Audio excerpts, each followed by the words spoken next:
एक ऐसा गांव जहां जमीन सूख गया है, फसल बर्बाद हो गया और लोग कर्ज में डूबे हुए हैं और एक आदमी के वादे ने सेंट माफिया की जिंदगी को बदल दिया। देखो इस फिल्म में सिर्फ एक गांव की कहानी को नहीं दिखाया गया है, बल्कि उन सभी लोगों की कहानी को दिखाया गया है जो अपनी मिट्टी से प्यार करते हैं। देखो इस फिल्म का नाम है कोथाला वादी। इस फिल्म में कर्नाटक के गाँव को दिखाया गया है जो रिवर साइड में बसी हुई है और वहाँ के लोग कृषि करके अपनी रोजी रोटी चलाते हैं। देखो वहाँ के लोगों की जिंदगी बहुत मुश्किल से कट रही है, फसल नहीं हो रहा है, बारिश भी नहीं हो रहा है और वहाँ पे बिजनेस मजबूत नहीं है और वहाँ के सभी लोग कर्ज से दबे हुए हैं। देखो इस फिल्म में जो हीरो होता है उसका नाम होता है मोहन। इसका एक ही सपना होता है अपने मोहब्बत के साथ सुकून भरी जिंदगी जीना। अब देखो इस फिल्म की कहानी यहाँ से आगे बढ़ती है और एक पावरफुल लीडर जिसका नाम होता है गजरू भाई, और यही वो इंसान है जो गांव में सेंट माफिया चालू करता है। ये गांव के लोगों से प्रॉमिस करता है कि अगर हम इस बिजनेस को स्टार्ट करेंगे तो आपकी जिंदगी बदल जाएगी और पैसा ही पैसा होगा। अब इतने सारे बातों को सुनने के बाद लोग इसके बातों पर विश्वास कर लेते हैं और मोहन भी इसके साथ काम करने लगता है। ये बिजनेस करने के बाद इनकी जिंदगी काफी अच्छी खासी कटने लगती है, इनको तनख्वाह भी मिलती है, लेकिन ग्रेजुअली इनके साथ कुछ ऐसा होता है जिसके वजह से इनकी जिंदगी ही बदल जाती है। नदी के पास खुदाई करने की वजह से गांव का वातावरण बदलने लगता है और इसका प्रभाव लोगों के ऊपर पड़ने लगता है, लोग बीमार होने लगते हैं। देखो जो मोहन की गर्लफ्रेंड होती है वो पढ़ी लिखी होती है, वो समझ जाती है कि ये बिजनेस लोगों को जिंदगी को बर्बाद कर देगा। ये आईएएस ऑफिसर के साथ मिलकर इस बिजनेस को बंद करने का प्रस्ताव लोगों के सामने रखती है। ये समझाती है कि ये बिजनेस लोगों की लाइफ को कैसे बर्बाद कर रही है। अब इतने बातों का प्रस्ताव रखने के बाद इसे पॉलिटिकल एंगल का सामना करना पड़ता है जो हमारे लाइफ में भी होता है और बहुत सारे फिल्मों में हमने देखा भी है कि पॉलिटिकल एंगल कैसे लोगों को बर्बाद करती है, गरीब लोगों के ऊपर हावी पड़ती है और उन्हें कैसे बर्बाद करती है। अब यहाँ से इस फिल्म में पावर स्ट्रगलिंग स्टार्ट हो जाती है। अब देखो नदी के पास लगातार खुदाई करने के बाद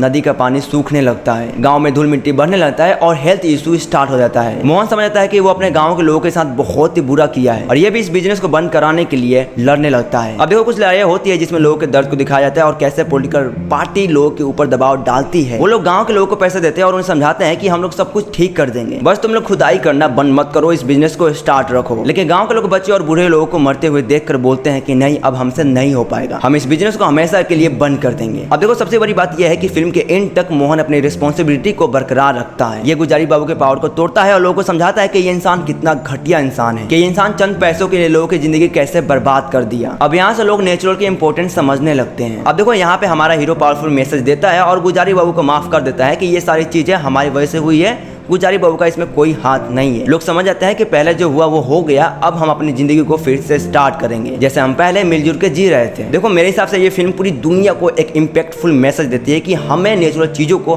बर्बाद नहीं करनी चाहिए। देखो जब इंसान अपनी मिट्टी से दूर होता है तो उसकी जिंदगी भी बेजान बन जाती है। और देखो ये फिल्म हमें याद दिलाती है कि ये जो मिट्टी है ना, ये हमारा घर है और इसे बचाने की हमारी पूरी जिम्मेदारी है। तो भाई लोग मेरे हिसाब से ये फिल्म तुम लोगों को बहुत ही बढ़िया लगने वाली है, मूवी को देख लेना।